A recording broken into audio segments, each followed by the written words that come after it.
Snow drifted softly over Brooklyn, tinting the windows of the River Caf with a silver haze. Inside, everything sparkled: crystal glasses, candlelight, and laughter from tables wrapped in the glow of Manhattan's skyline. But for Grace Miller, the world felt frozen. Her husband, Eric Hayes, sat across from her in his tailored Armani suit, scrolling through his iPhone with an indifference sharp enough to cut glass. He hadn't said a word to her since the appetizers arrived. When the waiter approached with a small ivory envelope, Grace thought it was the bill. Instead, Eric slid it across the table and said coldly, "Merry Christmas, Grace. This is your freedom." Her breath caught. Inside was a divorce agreement dated, notarized, and waiting for her signature. The man she had given 5 years of her life to wanted to end it at the exact moment carolers outside sang Silent Night. "Eric, not here," she whispered, her voice trembling. But he only leaned back, flashing a hollow smile. "Why not? You've embarrassed me long enough. Let's make it official." A man at the next table, gray-haired, in a modest waiter's uniform, paused as he poured wine for another couple. His eyes flicked toward Grace, filled with something strange, almost pained. But before she could process it, Eric reached into his jacket and pulled out a sleek black Mont Blanc pen. "Go on," he said. "It's just a signature. One more formality." Pard. Tears welled up in Grace's eyes. Around her, the restaurant continued to buzz, people toasting love and laughter, while she sat drowning in humiliation. Her hands trembled as she held the pen. The ink bled slightly as she signed her name, Grace Miller, sealing the end of her marriage on Christmas Eve. Eric smirked, tucking the document back into his briefcase. "See? That wasn't so hard." He raised his glass of champagne to himself, not even glancing at her. Across the room, his new assistant Sloane Reed watched with satisfaction, pretending not to notice. Grace's chest burned as realization hit. They'd planned this together. The waiter returned quietly, setting down a new glass of water. His hands were steady, his voice low. "Mom, are you all right?" She managed a faint nod. The man's expression softened, almost protective. He slipped a folded napkin beside her plate before walking away. Grace didn't open it until she stood outside, under the falling snow. Inside, in elegant handwriting, were just 3 words. "He doesn't know." Grace looked back through the frosted window. The waiter was gone. Only the city lights remained, shimmering on the East River. She wiped her tears, unaware that this stranger and the secret behind those 3 words would soon turn her shattered world upside down. She thought she had lost everything that night, but the truth waiting behind that note would make every tear worth it. Snow whipped across the Brooklyn Bridge like a white veil, clinging to Grace's black coat as she walked aimlessly through the freezing night. Her heels clicked against the pavement, each step echoing the words she couldn't stop hearing: "Merry Christmas. This is your freedom." Freedom. The cruelest gift she'd ever received. She tried to call a cab, but her iPhone battery blinked red and died.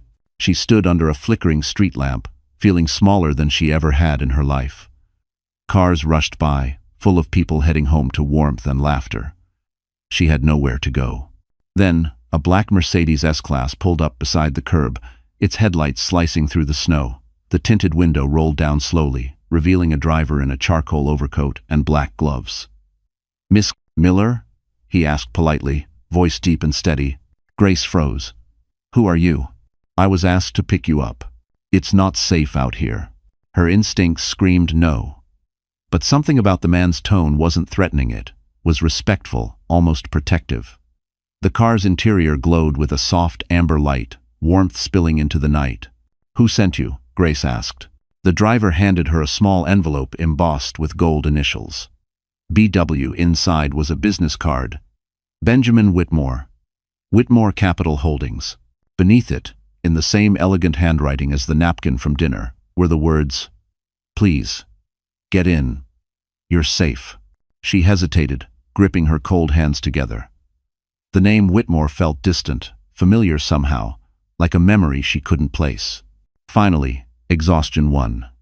She slid into the back seat, the leather warm against her frozen skin. The city lights blurred past as the car pulled away from the bridge. "Where are we going?" she murmured. "To the Plaza Hotel, ma'am," the driver replied. "Mr. Whitmore wishes to meet you there." Grace blinked. "The Plaza? She couldn't imagine why a billionaire would want to see her, a woman who'd just been humiliated in front of half of Brooklyn. The driver kept his eyes on the road, the snow reflecting off the windshield like falling stars. Grace studied his profile, the steady lines of a man who'd seen much but spoke little. "Do you know Mr. Whitmore personally?" she asked softly. He nodded. "I've worked for him for more than 20 years. There was a pause. Then he added, "And for your mother, before that." Grace's breath caught. "My mother?" The driver glanced at her through the mirror, his expression unreadable. "Yes, ma'am. I was assigned to keep an eye on you after she passed. Mr. Whitmore insisted you were never to know unless something happened that required his protection." Grace felt her pulse quicken. "Why now?" He sighed, eyes flicking toward her reflection. "Because," he said, "the moment you cry over a man who doesn't deserve you, it's time you learned who truly does." She stared at him, trying to make sense of his words. Her mind swirled between grief, confusion, and disbelief. "You mean he's been watching me all these years?" "Not watching," the driver said quietly. "Protecting." They crossed into Manhattan, the skyline glittering through the snow. As the Mercedes turned onto Fifth Avenue, Grace noticed a photo tucked into the console, a faded picture of her as a child, sitting on a swing beside her mother. It wasn't possible. She'd never seen that image before. She touched it with trembling fingers. "Where did you get this?" The driver met her eyes in the mirror. "From Mr. Whitmore, ma'am. He said to tell you. He's waited 28 years to see his daughter." The car pulled up under the golden awning of the Plaza Hotel. Grace's heart pounded as the doorman opened her door. For the first time that night, she wasn't sure if she was still dreaming or stepping into a truth far bigger than her pain. She didn't know it yet, but this meeting would rewrite everything she thought she knew about her past. The Plaza Hotel glittered like a palace against the Manhattan night, its grand lobby alive with soft piano music and the scent of pine and cinnamon. Grace stood beneath the chandelier, clutching her purse, as if it could anchor her in a world that no longer made sense. Just 2 hours ago, she'd been a discarded wife. Now, she was being escorted to meet a man whose name carried more power than most senators. The elevator ride felt endless. When the doors opened to the penthouse suite, the driver gave a polite nod and disappeared down the hall. Grace hesitated before stepping inside. The suite was warm and silent, filled with soft golden light. A fire crackled in the marble hearth, throwing shadows across velvet drapes, and an enormous Christmas tree decorated entirely in white and gold. On the table beside the window sat a small Tiffany blue box, tied with a white ribbon. And beside it, an older man stood facing the skyline. His hair was silver, posture straight, suit pressed to perfection. When he turned, his blue-gray eyes met hers with a calm that pierced through her confusion. "Grace," he said quietly, his voice deep, steady. "You look just like your mother." She froze. "I think there's been a mistake." He smiled gently, walking closer. "No mistake." He gestured toward the Tiffany box. "Your mother asked me to keep that for you. For this night." Grace's throat tightened. She sat down carefully, her hands trembling as she untied the ribbon. Inside, wrapped in tissue paper, was a folded document and a silver locket. The locket held a photograph of her mother holding a newborn baby. On the back, engraved words read, "For Grace, when the truth finds her." Her vision blurred. Why would you? Benjamin Whitmore sat opposite her, his face solemn. "Because your mother didn't want you to grow up in this world. The world I built." He nodded toward the document. "That's her will. She left you something far greater than money." "One." Grace unfolded the yellowed paper, eyes scanning the words. It was indeed her mother's handwriting, steady and familiar. Near the bottom, her heart skipped. The will stated that if Grace ever shed tears on Christmas Eve because of betrayal, all assets tied to the Whitmore estate would transfer to her. Her breath caught. This can't be real." "It is," Benjamin said softly. "She made me sign it 28 years ago. I thought she was being sentimental, but she always saw farther than I did." Grace blinked back tears. "You're saying my mother was part of Whitmore Capital?" "She helped me build it," he admitted. "She was my partner in business and in everything else. But when she became pregnant, she wanted you to have a normal life. She left, and he stopped, pain flickering across his face. "I let her go." I thought I was protecting both of you. Grace shook her head, overwhelmed. You could have told me. I've spent my whole life thinking I was no one. I wanted to tell you, Benjamin said, leaning forward, voice trembling. But your mother made me promise. She said the truth should only find you when you've lost everything else, so you'll know what truly matters. The firelight flickered across Grace's tears. She held the locket tight, the weight of it pressing against her heart. And now? She whispered. Benjamin's eyes softened. Now, my daughter, it's time to take back what's always been yours. Outside, snow continued to fall over Fifth Avenue, each flake glinting like a promise. Inside, Grace felt the first spark of something she hadn't felt in years' hope. But the night wasn't over. Because the letter contained one more secret, her mother had hidden a name that would change everything again. The following morning, sunlight poured through the tall glass windows of the Plaza Suite, spilling over the silk curtains and landing on Grace's tear-stained face. She hadn't slept. Every word Benjamin Whitmore had spoken the night before replayed in her mind like a movie she couldn't pause. You look just like your mother. Take back what's yours. By the time she stepped into the grand lobby, Benjamin was already waiting near the revolving doors, wearing a charcoal overcoat and a dark scarf. He looked nothing like the powerful billionaire splashed across Forbes covers. He looked like a father trying to make up for lost time. Breakfast? He asked, voice low but kind. Grace hesitated, clutching the Tiffany locket around her neck. You don't owe me anything. He smiled faintly. That's where you're wrong. I owe you everything. They walked outside together. The morning air was crisp, the city humming to life around them. A black Mercedes awaited at the curb. Grace recognized the same driver from last night. He gave a polite nod as he opened the door. The ride uptown was quiet, broken only by the rhythmic hum of traffic. As they crossed 59th Street, Grace glanced out the window. Central Park lay blanketed in snow, peaceful and unreal. Benjamin finally spoke. Your mother, Evelyn, loved this view. We used to walk through here every Sunday before the world knew who I was. He smiled, wistful. She said wealth means nothing if you can't sit on a park bench and breathe. Grace stared at him. Why didn't you fight for her? For me? Benjamin's jaw tensed. Because I didn't understand love then. I understood ownership, control. She left to protect you from that. Silence filled the car. The truth hurt, but it made sense. When they reached Park Avenue, the Mercedes pulled up before a limestone building that seemed to touch the sky. The doorman greeted Benjamin with a respectful nod. Inside, everything gleamed: marble floors, oil paintings, an elevator that opened directly into a penthouse.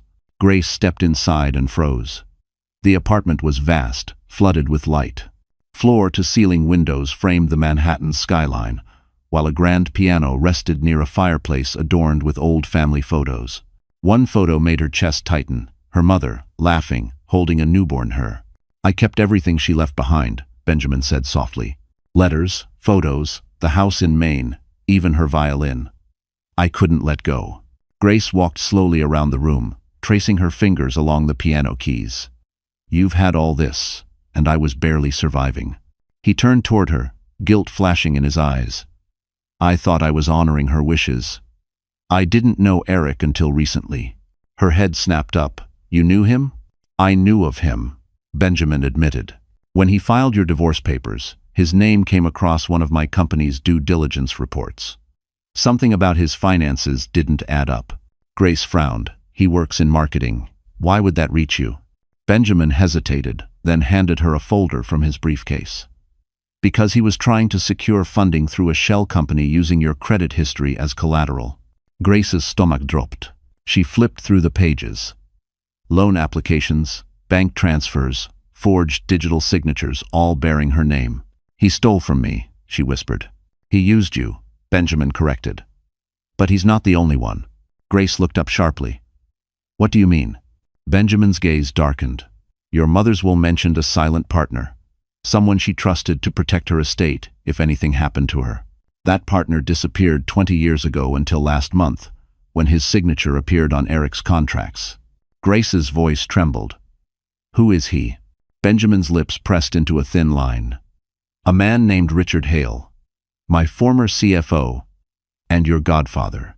Grace staggered back, clutching the folder to her chest. The world tilted. Her godfather, her mother's old friend, had conspired with her husband.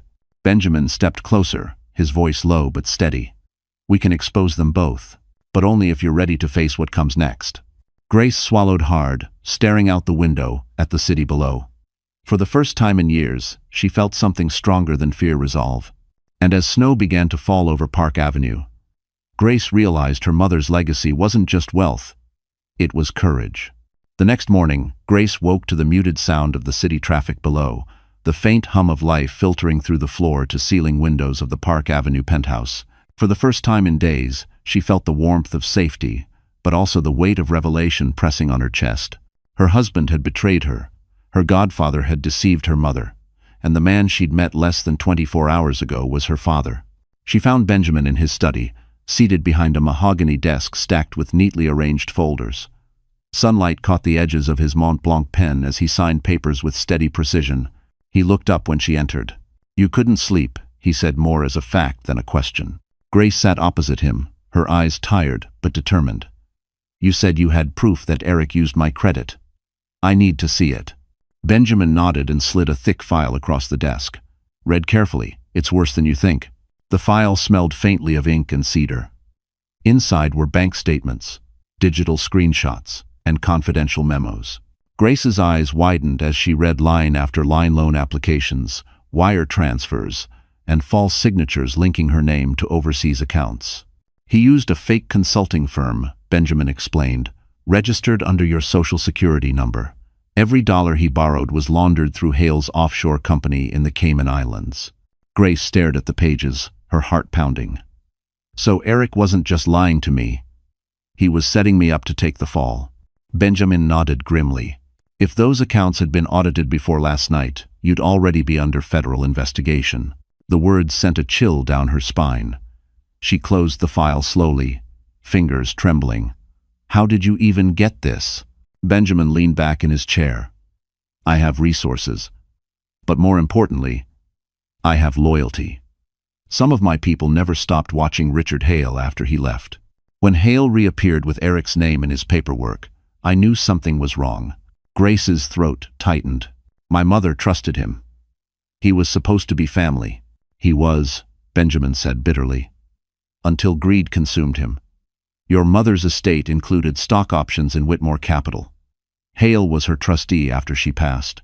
He used those shares to gain leverage until he saw an opportunity through your marriage." Grace stood, pacing near the window. "So all of this, my marriage, my humiliation, it was business to them." "Power," Benjamin corrected softly. "They saw you as a key to unlock the one thing they could never control. Your mother's clause." Grace turned sharply. "The clause in her will?" Benjamin nodded. "If you shed tears on Christmas Eve, the assets would transfer to you.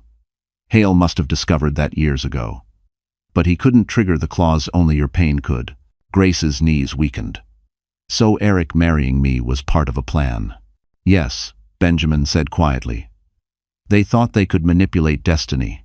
For a long moment, Grace said nothing. The truth burned too deep. Then she straightened, the fire in her eyes returning. "If they wanted me broken, they're about to regret it."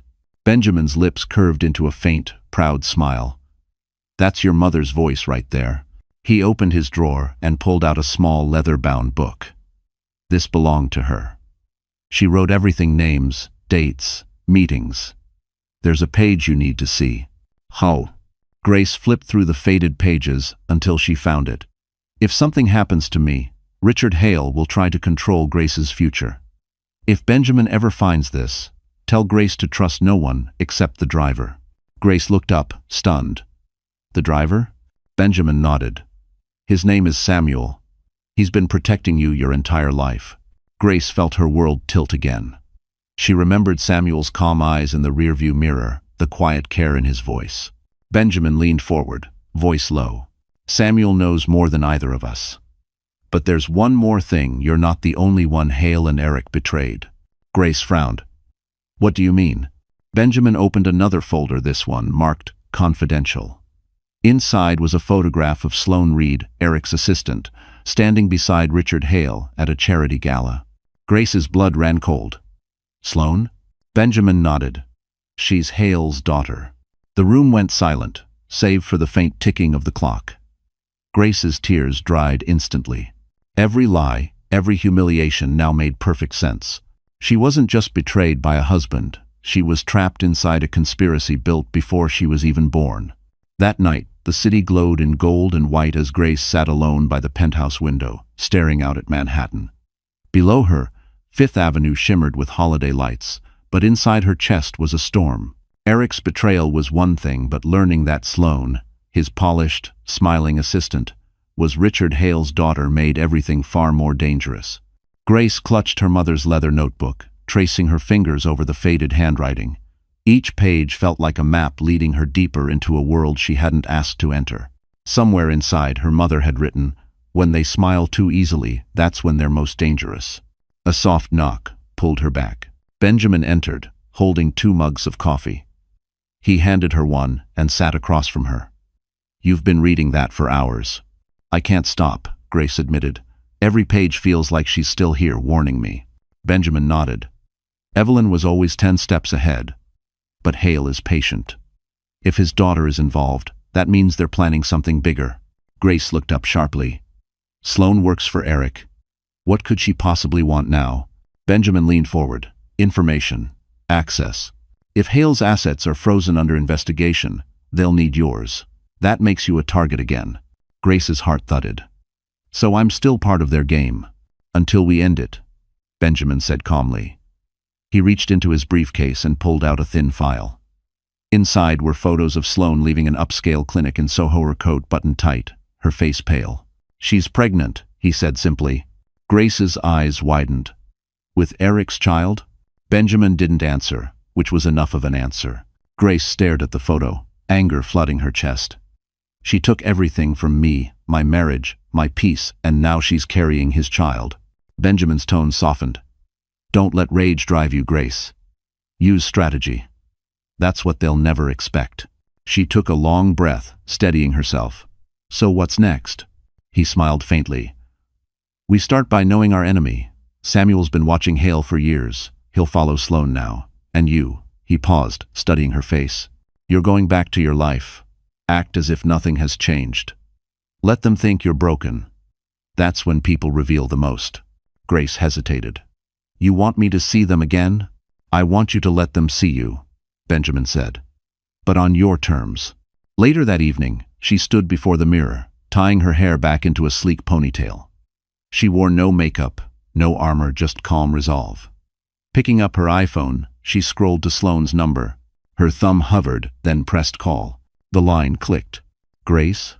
Sloane's voice sounded almost surprised, sweetly casual. I thought we should talk, Grace said evenly. Woman to woman. A short pause. Now? Now. 20 minutes later, they met at a quiet cafe near Columbus Circle. Grace arrived first, choosing a corner table. The city buzzed outside, snow drifting past the window. When Sloane walked in, she looked perfect as always, red coat, designer heels, a faint smirk. I didn't expect you'd want to see me, Sloane said, sitting down. Grace smiled faintly. You're right. But sometimes the best way to clean a wound is to face what caused it. Sloane's brow arched. Is that what this is? Closure? Truth, Grace replied. You deserve to know Eric's lies caught up to him. He's under investigation. The Whitmore name is involved now. For a flicker, Sloane's mask cracked. Whitmore? She repeated. Grace watched her carefully. Does that sound familiar? Sloane recovered quickly, shrugging. I don't know what you're talking about. Grace leaned in, lowering her voice. Then maybe you should ask your father. I'm sure Richard Hale has plenty to explain. The color drained from Sloane's face. She stood abruptly, knocking over her coffee. I don't know who told you that, she stammered. But you don't understand. Grace rose too, eyes sharp. I understand enough. Tell your father this. I'm done being the pawn. The game's changing now. As Grace walked out into the falling snow, her pulse thundered. She didn't look back, but she didn't need to because behind her, Sloane Reed had just realized the woman she helped destroy wasn't broken anymore. And somewhere in Soho, Richard Hale would soon learn that Grace Miller had inherited far more than her mother's fortune. She'd inherited her fire. The following Monday morning, Manhattan returned to its rhythm-honking cabs, the hum of Wall Street, and the smell of roasted coffee drifting through glass towers. Grace sat in Benjamin's office at Whitmore Capital, surrounded by floor-to-ceiling windows that reflected the winter light. Everything here screamed power. Polished oak tables, silver pens, and the soft glow of the city stretching toward the horizon. But Grace felt out of place. She'd spent years blending into corners, shrinking herself for Eric's comfort. Now she was sitting in a boardroom where decisions shaped the stock market. Her pulse quickened as Benjamin's assistant placed a folder before her. "These are Eric's holdings," Benjamin said. "And this," he tapped the folder's cover, "is how we end his empire." Grace looked down. Inside were bank reports, property documents, and investment portfolios that tied Eric's company directly to Hale's network. "You said he's being watched," she said. "Does he know yet?" Benjamin's lips curled faintly. "He's about to." A call came through the conference speaker. The screen lit up with a corporate logo, Hastings & Co., one of Manhattan's most aggressive venture firms. Benjamin pressed the button. "Mr. Whitmore," a deep voice greeted, "we're just finalizing our review. It seems Mr. Hayes is an excellent candidate for partnership." Grace froze. Eric was trying to merge with one of Whitmore Capital's subsidiaries through Hastings. Benjamin's expression didn't change. "That's interesting," he replied smoothly. "But before you sign, you should run a deeper compliance check. You might find unusual financial activity." A pause followed. The voice on the other end grew hesitant.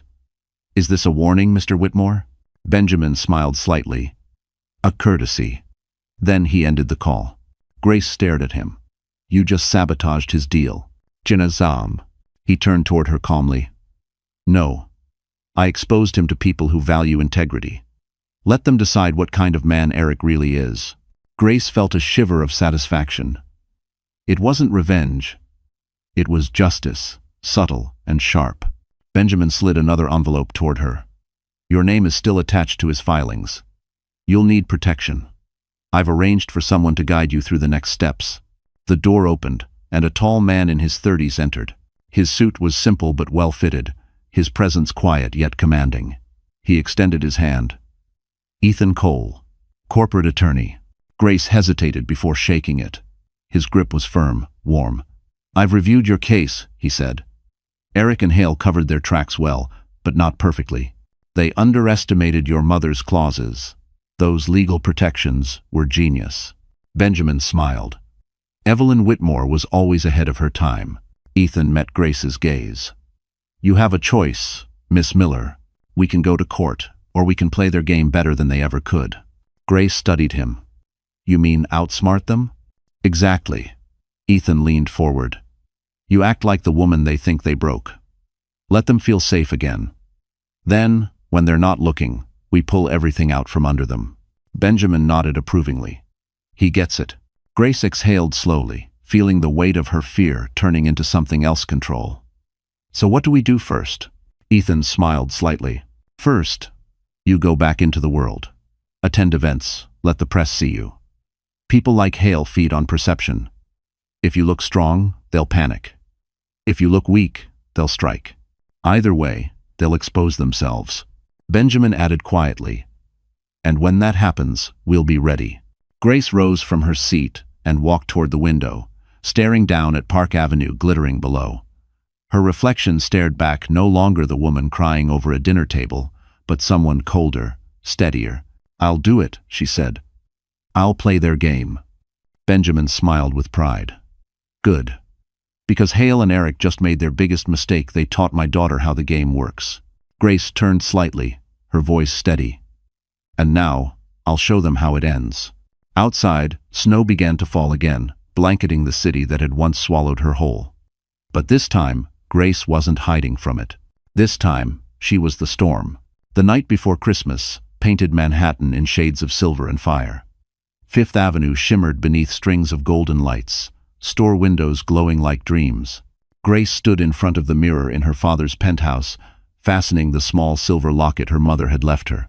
It glimmered faintly against her black wool coat, a quiet reminder of where she came from, and what she'd already survived. She looked composed, but inside her chest, a battle raged. Ethan's words from 2 days ago echoed in her head. Let them think they've won. Then take everything they've stolen. Grace had decided that tonight she would face her past. Not to beg or to cry, but to reclaim the power that was taken from her. Benjamin watched her from the doorway, his expression unreadable. "You're sure about this?" Grace nodded. "I'm not going to confront him. I just need to walk through that place once more, as someone new." He gave a small, proud smile. "Then walk in like you own it. Because, in a way, you do." An hour later, a black Mercedes stopped outside the River Caf. The last time Grace had been there, she'd signed away her marriage in front of an audience. Now, the restaurant glowed with soft amber light, reflecting off the East River like 1,000 tiny stars. She stepped out, heels crunching on thin frost. Inside, the maitre d' recognized her instantly. His eyes widened, but he said nothing, only nodded respectfully. "Table for one. Ms. Miller?" "Just a short visit," she said. "I wanted to speak to the manager, if he's here." He disappeared briefly, then returned with a man in a dark suit, Marcus, the general manager who had seen everything that awful night. His face softened when he saw her. "Miss Miller, I wasn't sure I'd ever see you again." Grace smiled politely. "I wanted to thank you. You didn't have to stop the staff from recording that night. You showed me more kindness than anyone else in the room." Marcus nodded. "No woman deserves what happened here." He hesitated before adding quietly, "He came back last week with the same woman. Loud, arrogant. Some people never change." Grace's expression didn't falter. "I know, but I have." She handed him an envelope. Inside was a check to the restaurant staff fund. "For Christmas," she said simply. As she turned to leave, voices from the private dining room froze her mid-step. Eric's voice smooth, familiar, poisonous. "To new beginnings," he toasted. Grace peered through the frosted glass. Eric sat at the same table as before, surrounded by colleagues, and of course, Sloane. Her stomach twisted, but she stood still. Eric was laughing, holding Sloane's hand like she was some kind of trophy. Then Sloane looked up, and their eyes met through the glass. For a brief second, both women went utterly still. Then, to everyone's surprise, Grace smiled. A calm, knowing smile that made Sloane's confidence falter. Eric turned, startled, his expression freezing when he saw her. He rose quickly, face tightening. "Grace," he started, walking toward the door. But Grace didn't flinch. She reached into her purse, pulled out a receipt, and placed it in his hand. "The bill from last Christmas Eve," she said softly. "You forgot to pay it." Eric glanced down. The receipt bore his own signature and the credit card number of his fraudulent account. Recognition flickered across his face, followed by panic. Grace's eyes gleamed. "Merry Christmas, Eric." Without another word, she turned and walked out into the snowy night, her heels steady, her heart silent. As the door closed behind her, murmurs filled the dining room. Eric's co-workers leaned in, confused. Sloane whispered something, pale as snow. Outside, Grace pulled her coat tighter, feeling the wind rush against her face. For the first time, she didn't feel cold. Her phone buzzed a message from Ethan. "He's unraveling." "You did good." Grace smiled faintly, looking back at the glowing restaurant by the river. She had walked back into her nightmare and walked out owning it. But tomorrow night, she would do more than that. She'd end it. The next morning, Christmas Day dawned quiet and cold. Sunlight spilled through the tall windows of Benjamin's Park Avenue penthouse, glinting off the crystal ornaments on the tree. Grace sat on the couch wrapped in a soft cashmere blanket, staring at an unopened ivory envelope on the coffee table, the one Benjamin had given her days ago, sealed with a wax crest bearing her mother's initials. She hadn't been ready to face it. Until now. Benjamin entered the room, carrying 2 cups of coffee. "You still haven't opened it." Grace shook her head, her voice barely a whisper. "It feels like opening it means saying goodbye again." 1. Benjamin set the cups down, then sat beside her. "Sometimes, letters aren't goodbyes. They're bridges." She looked at him for a long moment before breaking the wax seal. Inside were 2 sheets of paper, one handwritten, one typed. The handwritten one was unmistakably her mother's. Looping, elegant cursive, slightly faded with age. "My sweet Grace," the letter began. "If you're reading this, It means you've cried for the wrong man, but found your way back to the right truth. Grace's breath hitched. Her mother's words felt alive, echoing in her chest. You were never meant to be ordinary. I hid your name to give you freedom, not shame. The world I escaped was filled with power and betrayal, and I feared it would break you before you learned how strong you are. But if you're reading this, my darling, then I know it didn't. Tears slid down Grace's cheeks as she read. The second page was a list of numbers and dates coordinates. Benjamin explained softly, leading to a safe deposit box at a private bank in Geneva. She was protecting something, Grace murmured. Something she didn't trust anyone with. Benjamin nodded. Her research files. Evelyn wasn't just my wife. She was a visionary. She discovered irregularities in Whitmore Capital's overseas accounts years ago before Hale disappeared. That's what she was investigating when she got sick. Pain. Grace's voice trembled. Are you saying she was silenced? Benjamin's jaw tightened. I've never been able to prove it. But Hale's timing was perfect. She passed, and he resigned 2 weeks later with millions unaccounted for. Grace pressed a hand to her mouth, fighting the ache in her throat.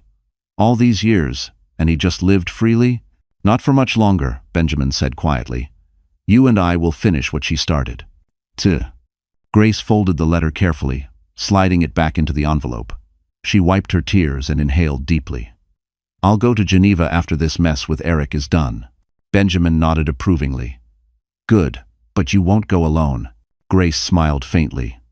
Let me guess, Ethan? Benjamin's eyes twinkled. He insisted. Said he doesn't trust anyone else to keep my daughter alive. Grace blushed despite herself, then stood, clutching the envelope. I have something else to do first, she said. A promise to keep. Later that day, Grace met Lena, her old friend, at a small cafe near Central Park. Snow drifted lazily outside as they sat by the window. Lena grinned, squeezing her hand. You look different. Peaceful. I feel different, Grace admitted. For the first time, I know who I am, and I know who I'm not. Lena laughed softly. That's called healing. Grace smiled, then glanced at her phone. Eric's name flashed on the screen, an incoming call. She ignored it. Seconds later, a text appeared. We need to talk. Urgent. Lena frowned. You're not going, are you? Grace shook her head. Not today. Let him wait. As she looked out at the snow-covered park, she felt her mother's presence warm, protective, eternal. The storm inside her had finally begun to quiet. But the calm wouldn't last. Because the letter had unlocked more than memories, it had also triggered a chain of events Hale and Eric could no longer control. The evening of December 26th was clear and cold, the city lights slicing through the night like diamonds. From the top floor of a glass tower overlooking Times Square, laughter spilled out of a private penthouse. Inside, Eric Hayes was in his element, smiling, charming, toasting his bright future to a room full of investors and sycophants. Sloane sat beside him, her perfect smile hiding nerves. She knew something was off, though she couldn't say what. The penthouse glittered with excessive champagne fountains, caviar trays, a massive Christmas tree twinkling beside floor-to-ceiling windows. Everyone there believed Eric was the next golden boy of the corporate world. He was about to close his biggest deal yet, a merger with Hastings & Co., which would finally put him among Manhattan's elite. He raised his glass. To second chances and new beginnings. The crowd applauded. Cameras flashed. His smile widened, triumphant. Then the elevator chimed. Every head turned as Grace Miller stepped out. The room fell silent. She looked breathtaking in elegant black evening dress, simple jewelry, her posture calm and commanding. For a second, Eric's confident grin faltered. He hadn't seen her since that humiliating night at the River Caf. Grace, he said, recovering fast, his tone mockingly casual. Didn't expect you'd come. You clean up nice. She smiled politely. I was invited. He frowned. By who? From behind her, Benjamin Whitmore stepped into the room, followed by Ethan Cole. The crowd whispered as recognition rippled through them.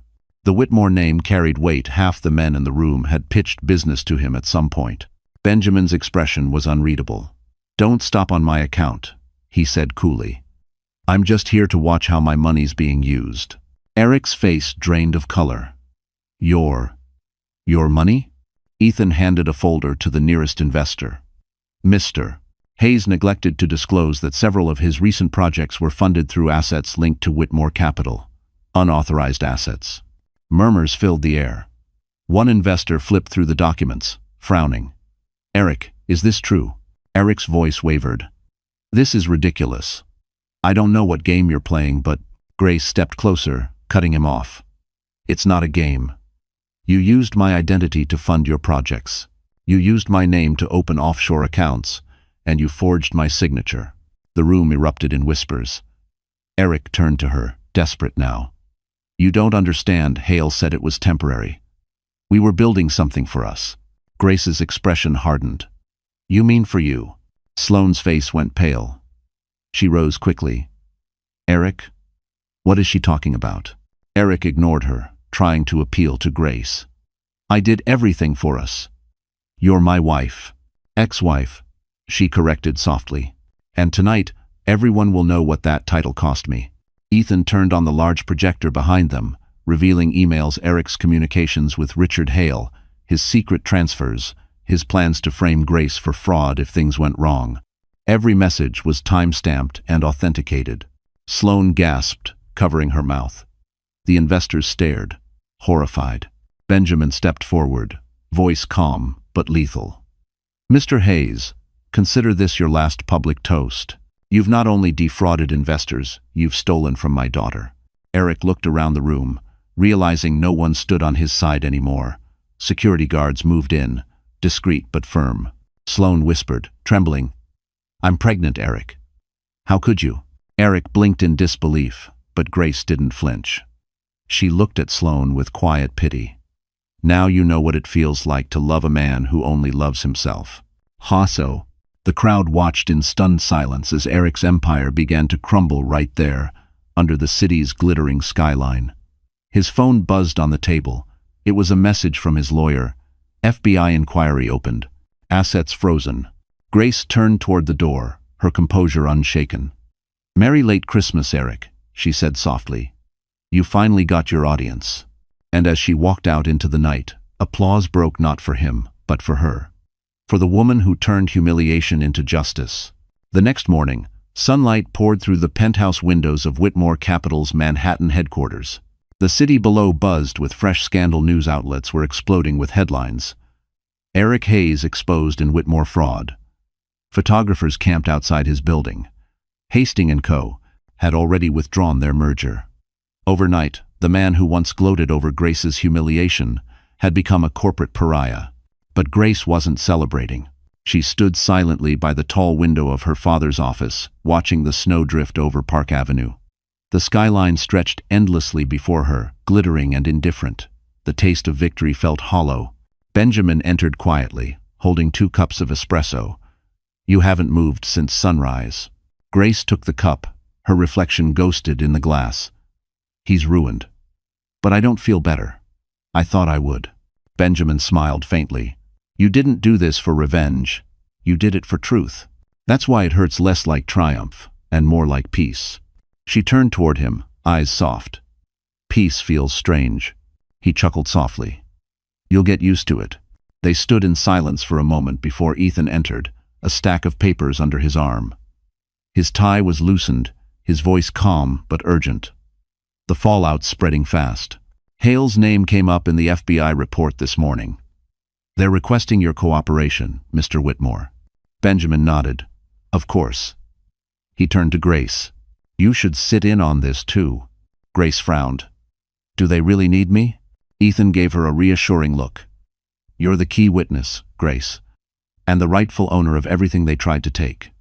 They'll need your statement. Grace exhaled, trying to steady herself. Fine.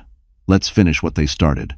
Later that afternoon, she found herself sitting in a boardroom again. But this time, she wasn't powerless. Across from her sat 2 federal investigators and Hale's former attorney, pale and sweating. Ethan stood beside her, a quiet pillar of calm. The lead investigator adjusted her glasses. Miss Miller, or should I say, Miss Whitmore, how long were you unaware of your connection to Whitmore Capital? 28 years, Grace answered firmly. Until last week, I didn't even know Benjamin Whitmore was my father. The woman nodded. And the forged signatures on these contracts, did you authorize them? No, Grace said clearly. Those signatures belong to Eric Hayes. He used my name to hide his transactions. The attorney tried to interject, but Benjamin's voice cut through the air steady, cold, unmistakably powerful. My daughter has nothing to hide. The real question is how many of you ignored Richard Hale's trail while he stole from this company for decades? The room went still. The investigator cleared her throat. Mr. Whitmore, we'll handle that internally. Benjamin leaned back, calm but deadly. I'm sure you will. As the meeting ended, Ethan placed a gentle hand on Grace's shoulder. You did well. Grace gave him a tired smile. I didn't think I'd ever sit in one of these rooms again without feeling small. Ethan's gaze softened. You're not small, Grace. You never were. You just forgot who you were standing next to. His words hit something deep in her chest. For the first time in years, she felt seen not as a wife, not as a victim, but as herself. That evening, back at the penthouse, she stood again by the window. The city glowed beneath her, endless and alive. She watched the snow swirling around the skyscrapers, her reflection stronger now defined. Benjamin joined her quietly. You remind me of your mother tonight, he said. Grace smiled faintly. Because I'm angry? He laughed softly. Because you're free. So, outside, a camera flash blinked from the street below reporters, waiting for a glimpse of the woman who had toppled an empire. Grace turned away from the window and walked deeper into the room, leaving the chaos behind her. For the first time, she wasn't running from her story, she was owning it. But she didn't know another storm was coming, one that would test not her strength, but her heart. The day of the formal hearing arrived gray and sharp, with sleet tapping the courthouse windows like impatient fingers. Grace stood in the hallway outside the federal boardroom, her palms damp against the manila folder she carried. This wasn't a criminal trial, yet, but it was the meeting that would determine whether she remained a victim on paper or reclaimed her full legal identity. Ethan adjusted his tie beside her, his calm presence grounding her. You don't have to prove your worth here, he said softly. Just tell the truth. Grace managed a small smile. That's what my mother always said. The truth doesn't need defending it, just needs daylight. Inside, the conference room gleamed sterile and cold. The long table was surrounded by suits, agents, and corporate attorneys. Benjamin sat at the far end, his posture regal, his face unreadable. Across from him sat Richard Hale, older now, his once charming smile replaced by bitterness. His expensive suit couldn't hide the tremor in his hands. When Grace entered, Hale looked up and froze. You look just like Evelyn, he murmured. Grace's voice was ice. You'd know. You betrayed her. A murmur rippled through the room. The lead investigator called everyone to order. Let's proceed. Miss Whitmore, your statement, please. Grace opened her folder and laid out the evidence. Emails from Eric, account numbers, forged documents, all signed with her name. These aren't my signatures, she said clearly. They were created to move funds illegally from Whitmore Capital's accounts to Hale's offshore holdings. My ex-husband was his operative. Hale's lawyer tried to intervene, but Benjamin cut in, his tone quiet but lethal. Miss, Whitmore's identity was used as a cover for crimes committed by the very man she trusted and by a board member who exploited my wife's death for profit. Hale's voice shook. Benjamin, you're twisting the truth. I built this company with you. You think she's ready to run what we built? Benjamin leaned forward, calm as a blade. She doesn't need to run what we built. She'll rebuild it. The investigator turned to Grace. Do you have anything else to add, Miss Whitmore? Grace hesitated, then drew a single sheet from her folder, the original divorce document Eric had forced her to sign on Christmas Eve. The Mont Blanc ink had bled slightly where her tears had fallen. She placed it gently on the table. This, she said, voice steady, was the first signature he ever stole from me. I'm reclaiming it now. With deliberate grace, she crossed out the name Grace Miller and wrote Grace Evelyn Whitmore in bold, confident strokes. The sound of the pen filled the room like thunder. The investigator nodded. Duly noted. Hale slammed his hand on the table. You think this changes anything? Benjamin rose, unflinching. It changes everything. You're finished, Richard. The FBI has your Cayman transfers, and your daughter's cooperation sealed it. Hale went pale. Sloan? Grace met his eyes coldly. She chose to stop lying. For once, the boardroom fell silent except for the snow ticking against the glass. Hale's attorney whispered something in his ear, but it was over. He slumped back in defeat. When the meeting adjourned, Benjamin approached his daughter. "Your mother would have been proud," he said quietly. Grace felt tears sting her eyes. "Not because I won," he shook his head gently, "because you refused to become them." As they walked out of the courthouse, Ethan fell into step beside her. "You handled that like a CEO." Grace smiled faintly. "Maybe I'm learning from the best." Ethan stopped her near the revolving doors. "You don't need to keep fighting alone anymore, Grace. Let people stand with you."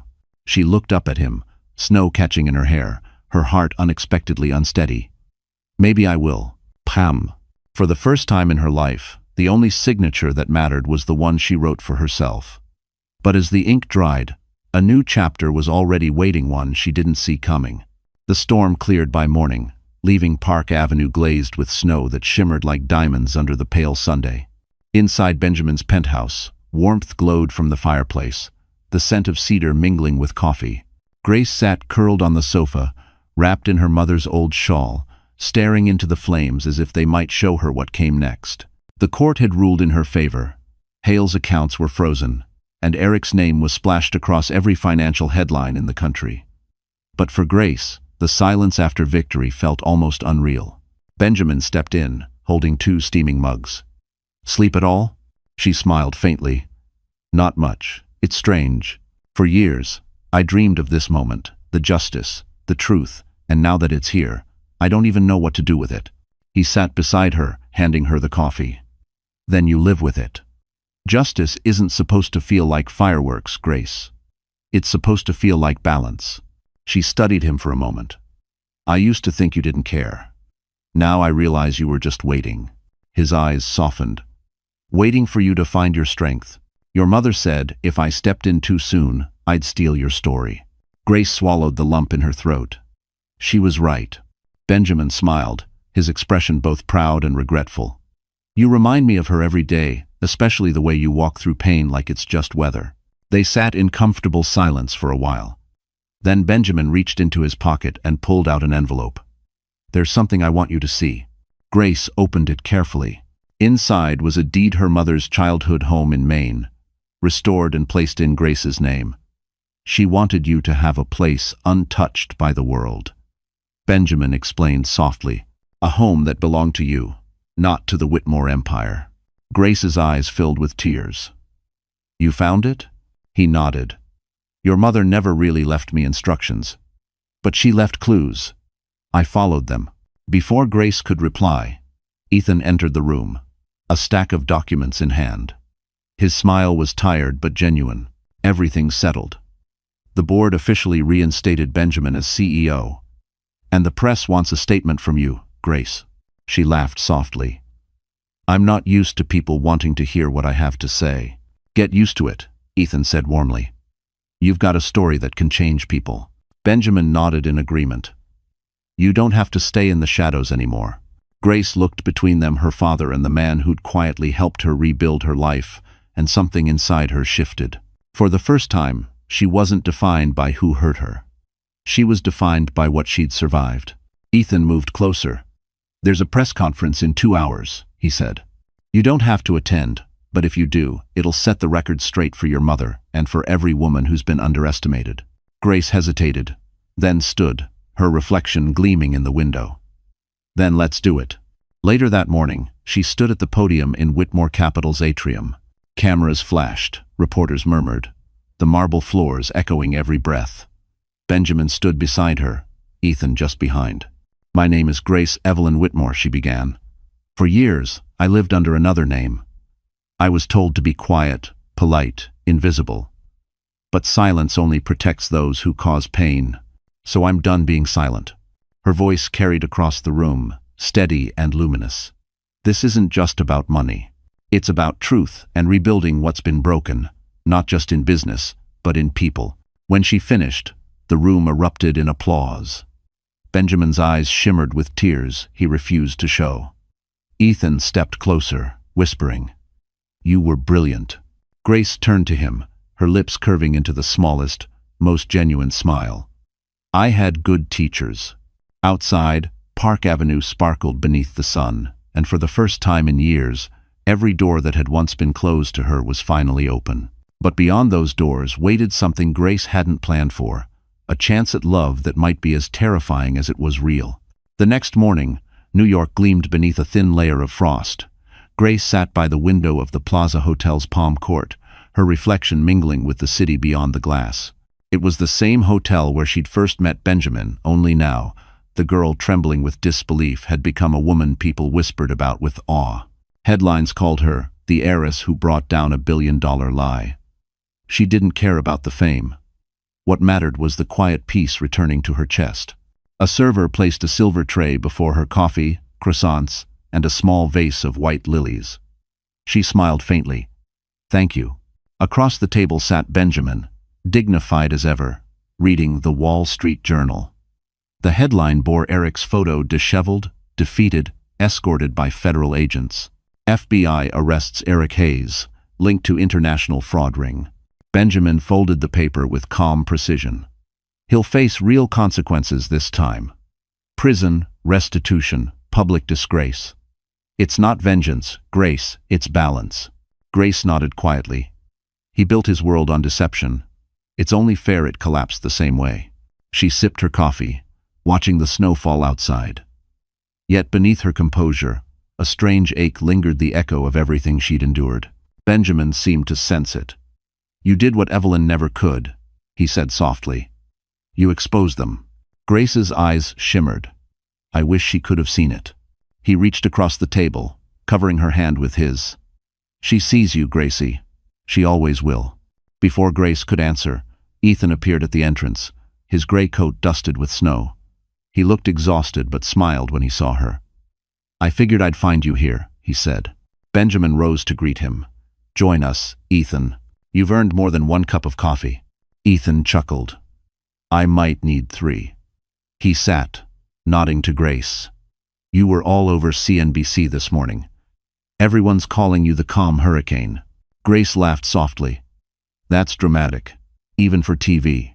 It's accurate, Ethan countered. You didn't just survive the storm, you became it. Benjamin's eyes twinkled with pride. And now, it's time she learns how to steer it. He reached into his briefcase and pulled out a thick folder labeled Transition Plan. Whitmore Capital needs a new public face. Someone with integrity. Grace blinked. You mean me? He nodded. Not immediately, but soon. You'll shadow me, learn everything. I built an empire with walls. I want you to build one with windows. Her throat tightened.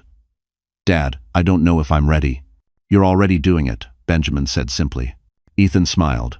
You've handled more chaos in 2 weeks than most executives do in a lifetime. Grace exhaled slowly, the weight of the offer settling in her heart. I'll do it. But I want one condition. Benjamin raised a brow. Name it. That we honor Mom, she said firmly. Every year, we fund scholarships for women in business under her name, Evelyn Whitmore Foundation. Benjamin's smile softened. You have her spirit. Ethan leaned closer, his tone quiet. She'd be proud of the woman sitting here right now. Grace met his eyes, something unspoken flickering between them. Thank you for everything. He grinned. Just doing my job. Benjamin rose, leaving them alone under the soft hum of piano music. Grace looked at her reflection in the window again. The woman staring back wasn't fragile anymore. She was steady, radiant, a reflection of survival and grace in equal measure. Ethan cleared his throat. You know, when this all started, I thought you were someone who needed saving. Grace smiled, tilting her head. And now? Now, I realize, he said quietly, you were saving all of us. Her heart skipped. The world outside seemed to still. Just for a moment. In that reflection, Grace saw not loss but rebirth, the kind her mother had always believed in. And she finally believed in it too. The first Monday of the new year arrived with a gray dawn stretching over Midtown. Whitmore Capital's glass tower glowed faintly against the skyline, the city still half asleep from holiday haze. But inside the 42nd floor boardroom, tension crackled like static. This wasn't an ordinary meeting. It was the first full board session since the collapse of Eric's scandal. The air smelled faintly of espresso and anticipation. Grace walked in beside Benjamin, wearing a tailored navy suit that made her look every bit the executive she never planned to become. The locket at her neck was her only piece of jewelry, a quiet tribute to her mother. Ethan stood discreetly by the window, briefing her on what to expect. "They'll try to test you," he murmured. "You're the wild card now, the heiress who took down 2 men and saved the company's reputation. Don't apologize for it." Grace smirked. Wasn't planning to. When the doors opened, 12 board members turned toward her. Some with curiosity, others with skepticism. Richard Hale's seat, still empty, loomed like a ghost at the far end. Benjamin took his place at the head of the table. Grace sat to his right. "Thank you all for coming," Benjamin began, his voice steady and commanding. "Today marks the start of a new chapter, not just for Whitmore Capital, but for what it stands for."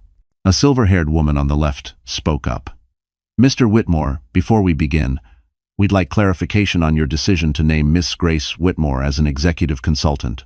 Many feel it's unconventional." Benjamin's gaze didn't waver. "What's unconventional is how this company ignored corruption under its own roof. Grace exposed it. She's earned her seat." Grace straightened, calm but firm. "I didn't come here to inherit power. I came to rebuild trust. My mother helped start this company. Her vision was transparency. I intend to finish what she began." A younger member leaned forward. "And what exactly do you propose, Miss Whitmore?" Grace opened her portfolio and placed a binder on the table. An ethics reform initiative. Full audit of offshore accounts, third-party oversight for investment divisions, and a mentorship program for female executives. No hidden ledgers, no silent partners. Murmurs spread around the table. One older man adjusted his glasses. "That's a bold move. It'll expose weaknesses." "Good," Grace replied. "Sunlight doesn't hurt strong foundations." Benjamin hid a small, proud smile. Ethan caught her eye from across the room, mouthing, "Perfect hit." Then the door opened unexpectedly. A courier stepped in, carrying a sealed envelope marked FBI, Evidence Update. He handed it directly to Benjamin and left. The room stilled as Benjamin unfolded the papers. His brows furrowed, then lifted slightly. He passed the document to Grace. It was a notice of asset forfeiture. Richard Hale's final holdings, totaling nearly $300 million, had been seized by the government. Attached was a note. Eligible for victim restitution. Miss Grace Whitmore, primary claimant. Gasps rippled across the boardroom. Grace froze, the weight of the number meaningless compared to what it represented. "Justice completed," one board member murmured. "That could rebuild our entire education fund." Grace looked up, steady. "Then that's what we'll do." Benjamin turned to her, eyes shining. "Are you sure?" She nodded. "Money was never the victory. Healing is." Shrey. Ethan smiled softly from his corner, pride flickering in his eyes. The meeting ended with a standing vote, unanimous approval of Grace's reform plan. For the first time, Whitmore Capital wasn't just surviving, it was evolving. As the room emptied, Benjamin placed a hand on her shoulder. "You handled that like your mother would've." Grace smiled faintly. "Then maybe I'm finally becoming who I was supposed to be." "One." Ethan approached, offering her a Mont Blanc pen, ironically, the same kind that had once symbolized her pain. "Keep it," he said.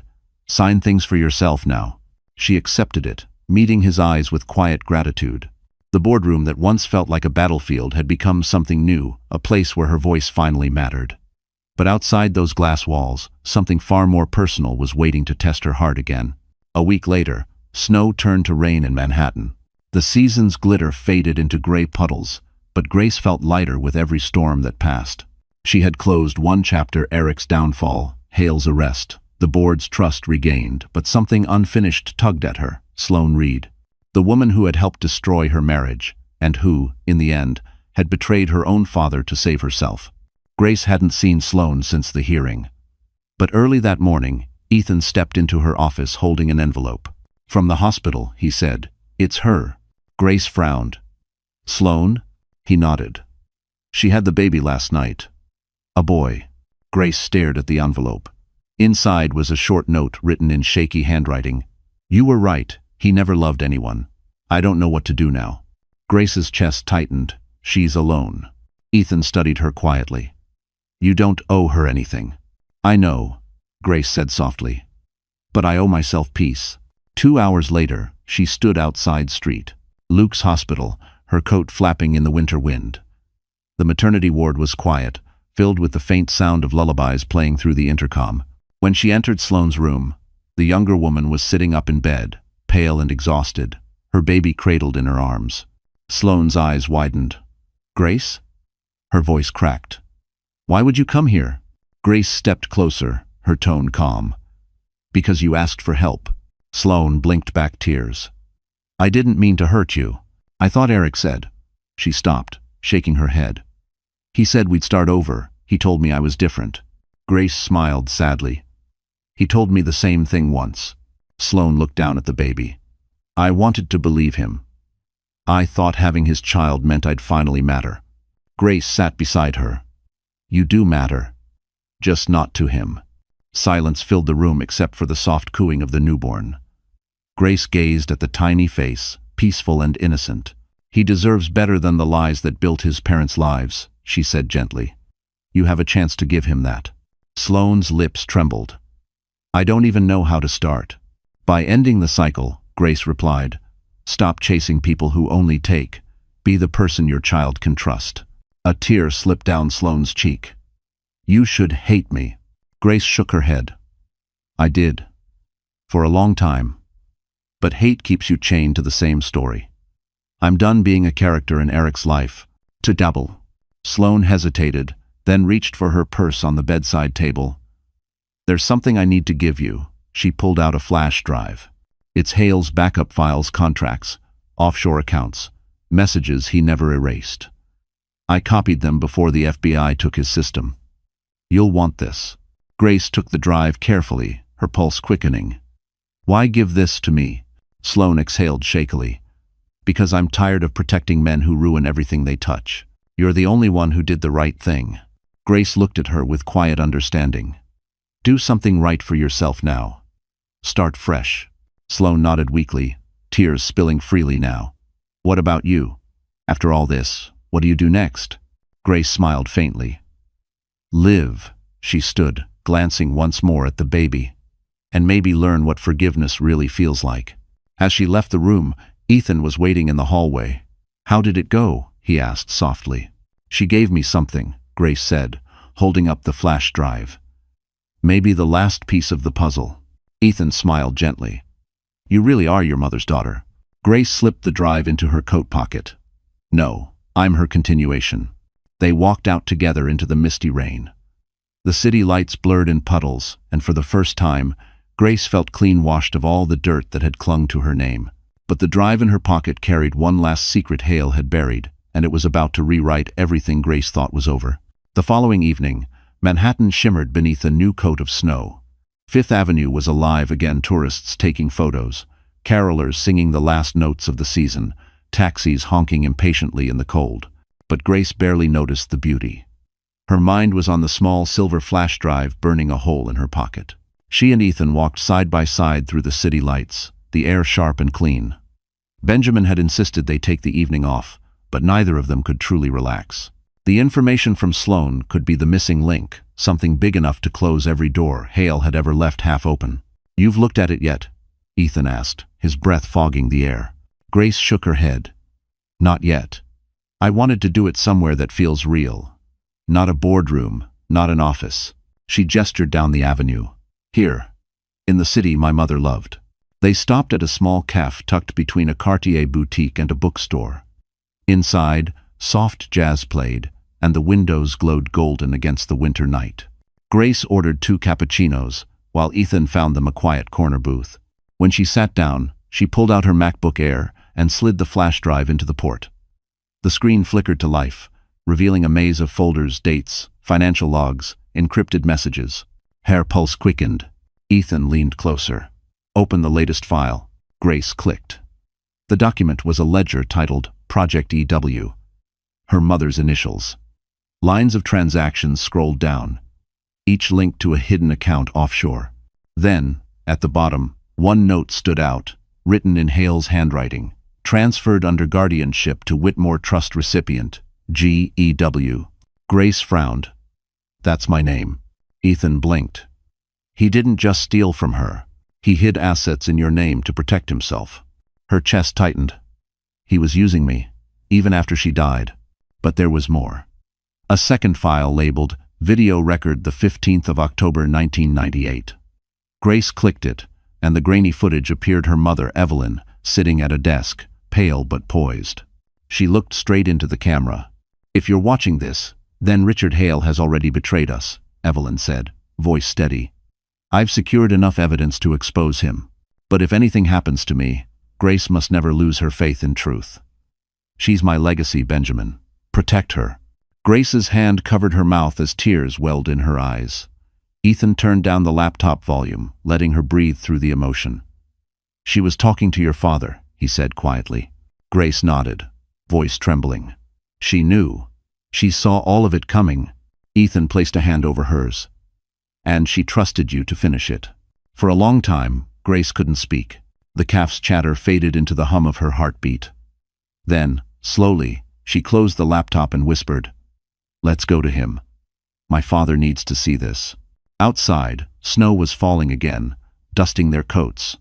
They walked together toward the waiting Mercedes parked near the curb. Inside the car, Grace stared out at the shimmering storefronts, Tiffany, Dior, and Mont Blanc glowing like beacons of the life she'd once thought she didn't belong to. I used to think Fifth Avenue was for people like them, she said softly. Now I realize it was always part of my story. I just didn't know my name yet. Ethan smiled. You've earned every inch of this street, Grace. As the car turned onto Park Avenue, her phone buzzed. A message from an unknown number flashed on the screen. You don't know the whole truth about your mother. Meet me tomorrow at the River Caf. Come alone. Grace's heart skipped. Ethan noticed her change in expression. What is it? She locked eyes with him, the glow of the city reflecting in her gaze. It's starting again. He frowned. Who sent that? I don't know, she whispered. But someone out there knows more than we do. Outside, snow fell heavier, cloaking the city in silence. And for the first time since it all began, Grace wasn't afraid of the storm. She was walking straight into it. The next morning, the city awoke under a sky of dull gray. The snow from the night before had hardened into ice along the curbs of Brooklyn. Grace stood on the pier near the River Caf, her breath visible in the cold air. The message she'd received still glowed on her iPhone screen. Come alone. Ethan had insisted on driving her there, but she'd refused. If this person knows about my mother, she told him, I have to face it myself. Now she waited, wrapped in a black wool coat, the East River shimmering faintly behind her. The cafe was quiet, closed for early morning deliveries. A few seagulls circled overhead, their cries sharp against the wind. A man approached slowly from the path, a familiar figure. Samuel, her mother's old driver, the man who'd watched over Grace her entire life. His face was older now, etched with time, but his eyes were the same, steady, kind, and knowing. Samuel? Grace whispered, her voice half relief, half confusion. You sent the message? He nodded. I had to. There's one last thing your mother wanted you to know. Grace's pulse quickened. You worked for my father. You protected me. What else could there be? Samuel pulled a small envelope from his coat, sealed with a blue wax crest. This was left in Evelyn's safe deposit box. She told me to give it to you only when you'd learned to forgive. Grace hesitated before taking it. Forgive who? Everyone, Samuel said softly, including yourself. With trembling fingers, she opened the envelope. Inside was a handwritten note, her mother's graceful script once again. My Grace, it began. If you've reached this point, you've already faced more than I ever wanted for you. But I have one final truth. The illness that took me wasn't entirely natural. I was poisoned slowly, quietly by someone who wanted control of what I knew. But I refused to die in silence. The antidote is truth. Give it light, and it will destroy the darkness that made it. Grace stared at the words, her breath catching. Poisoned? Samuel nodded grimly. Your mother knew too much. Hale feared exposure. But before she passed, she recorded a statement, A video confession. I've kept it all these years. He reached into his coat and handed her a small flash drive. The world deserves to hear her voice. Grace, you can end this once and for all. Tears blurred her vision. Why now? Samuel's gaze softened. Because you finally have the strength to carry her truth. 2. That night, back at the Whitmore Capitol building, Grace gathered Benjamin, Ethan, and the board in the main auditorium. Reporters had already caught wind of the meeting. Cameras lined the back wall. The atmosphere buzzed with tension. Benjamin stood at the podium first, introducing his daughter. For years, our company was haunted by secrets, he said. Tonight, those secrets end. Grace stepped forward. Her voice was steady, even as her hands trembled slightly. My mother's death was not just a tragedy, it was a silencing. But she left behind her words, and today, the world will hear them. She inserted Samuel's flash drive into the projector. The lights dimmed, and Evelyn Whitmore's face filled the screen. Richard Hale orchestrated my illness, Evelyn said in the recording, voice calm but firm. He wanted me gone before I could expose the laundering within Whitmore Capitol. But I trust my husband, Benjamin, and my daughter Grace will finish what I began. Truth is our inheritance. Gasps filled the room. Reporters scribbled furiously. Ethan stood frozen, awed. When the video ended, Grace looked out over the crowd. This company will no longer be built on silence, she declared. My mother's voice will guide every decision we make. The Whitmore name will stand for truth. Free. The room erupted into applause, real, thunderous applause that echoed through the glass walls. Benjamin's eyes glistened as he whispered, "She did it, Evelyn." Ethan caught Grace's hand gently. "You just gave her justice." Grace exhaled, tears shining like diamonds. But outside, as snow began to fall again, one camera light stayed on long after the others dimmed because someone, somewhere, wasn't done watching her story unfold. The day after the public confession, the city pulsed with a new kind of energy. Newspapers blazed with headlines. Evelyn Whitmore's truth exposed.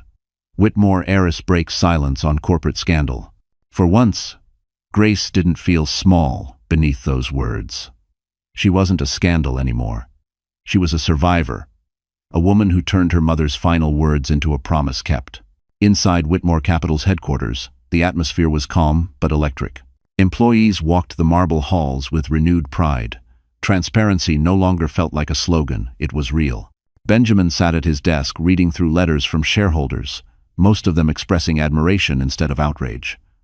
When Grace walked in, he smiled with quiet relief. "Your mother's name is clear now," he said softly. "That's something I never thought I'd live to see." Grace took a seat across from him.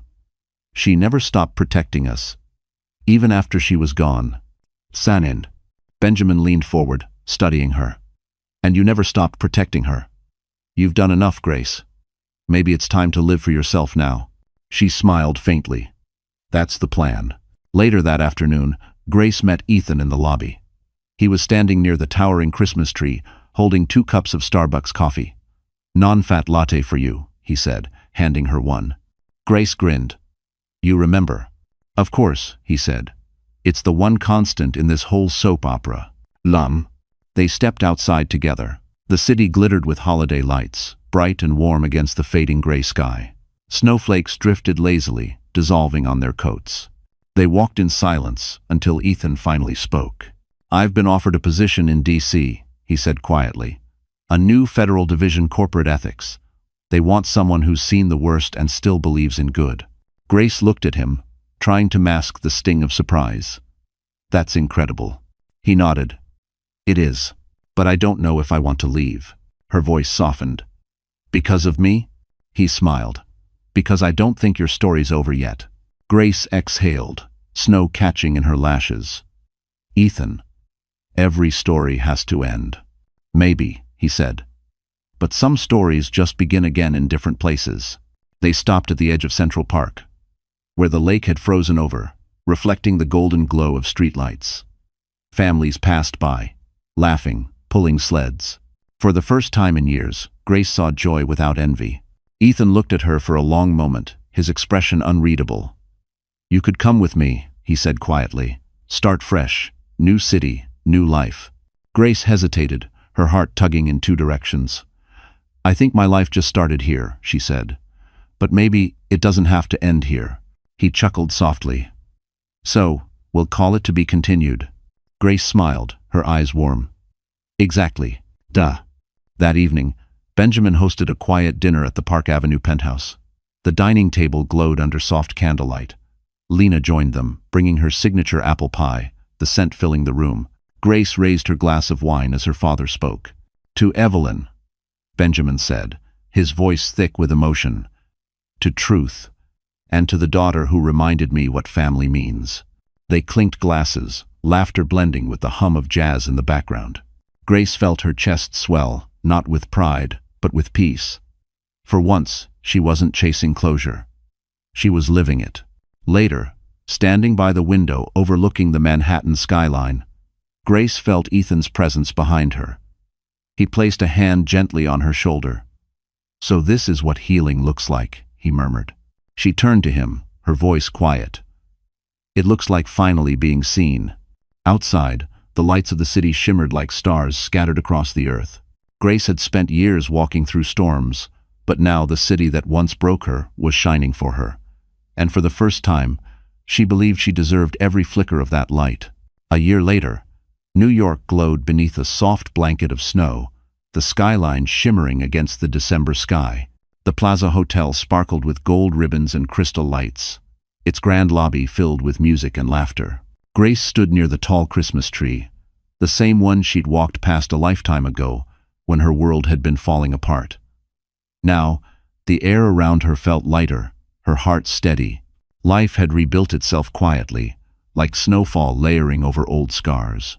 Whitmore Capital had become one of the most transparent corporations in the country. The Evelyn Whitmore Foundation funded scholarships for women in business across the U.S. And Grace, no longer hidden behind anyone's shadow, had found her rhythm. She now lived in a townhouse overlooking Central Park, where mornings began with coffee, laughter, and meetings that actually meant something. She'd never married again, but she wasn't alone either. As the orchestra played "Have Yourself a Merry Little Christmas," Grace caught sight of Benjamin across the room. He was laughing with Lena, holding a glass of champagne, looking younger than he had in years. He saw Grace and raised his glass toward her, a silent toast of pride and peace. She smiled, her eyes soft. "Thinking about him?" a familiar voice asked. Grace turned. Ethan stood behind her, taller, sharper, in a navy tuxedo, his smile calm but warm. "He looks happy," she said. "He is," Ethan replied. "You gave him that?" Grace shook her head lightly. "We gave it to each other." They stepped aside as a waiter passed with a tray of champagne flutes. The light caught the silver locket at Grace's neck, still her mother's, still her reminder. Ethan noticed it. "You still wear it?" She nodded. "It keeps me grounded.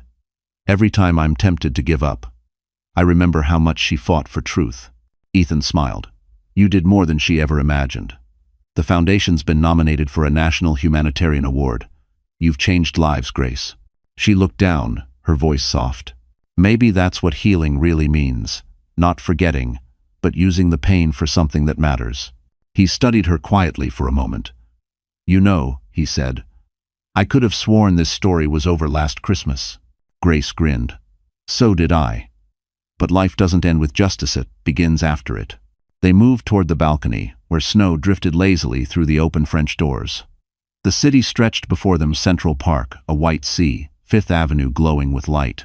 Grace leaned on the railing, breathing in the cold air. "Do you ever miss D.C.?" she asked. Ethan laughed. "Every time I have to pay New York rent." Then his tone softened. "But no, I don't. Because what I was looking for wasn't there." Grace turned to face him, her eyes searching his. "And what was that?" He stepped closer. "Someone who understands that power doesn't come from what we build, but from what we survive." The silence between them was warm, not fragile anymore. Grace didn't step back this time. "You know," she said quietly, "for a long time, I thought my story was about revenge. But it was really about rediscovery." Ethan smiled. "Then maybe it's time for a new chapter." She tilted her head. "What would we call it?" He took her hand gently, his thumb brushing the locket at her throat. "The Christmas Promise," he said. Grace's heart softened, her voice almost a whisper. "And what's the promise?" "That no matter what storms come," Ethan said, "you'll never walk through them alone again." The city lights shimmered around them, snow swirling like quiet confetti. Below, the streets of Manhattan pulsed with life, but up here, everything slowed: the hum of the world, the ache of the past, even time itself. Grace leaned into him, smiling through the glow of Christmas lights reflected in the window. "For the first time," she murmured, "that sounds like a promise I can believe in." And as midnight bells echoed over New York, Grace Evelyn Whitmore, once broken, once betrayed, finally stood where she belonged, not in anyone's shadow, but in the full, forgiving light of her own story.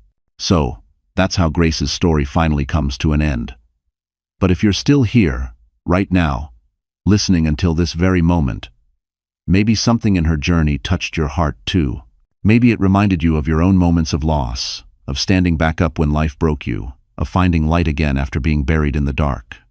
Grace's story isn't just about wealth or revenge, it's about healing, about choosing peace over anger. Marcus Aurelius once wrote, "The happiness of your life depends upon the quality of your thoughts." And that's the truth. Healing begins the moment you decide to think differently about your pain. So, if you've ever been betrayed, forgotten, or underestimated, remember this: your story isn't over. Like Grace, you have the power to turn pain into purpose. Don't rush your healing. Trust it. One day, the same storm that almost destroyed you will become the reason you're unshakable. If this story touched you in any way, take a second to like, share, and subscribe. Because somewhere out there, someone else needs this reminder too, that no matter how broken things feel right now, you can still rise again, stronger and softer than before.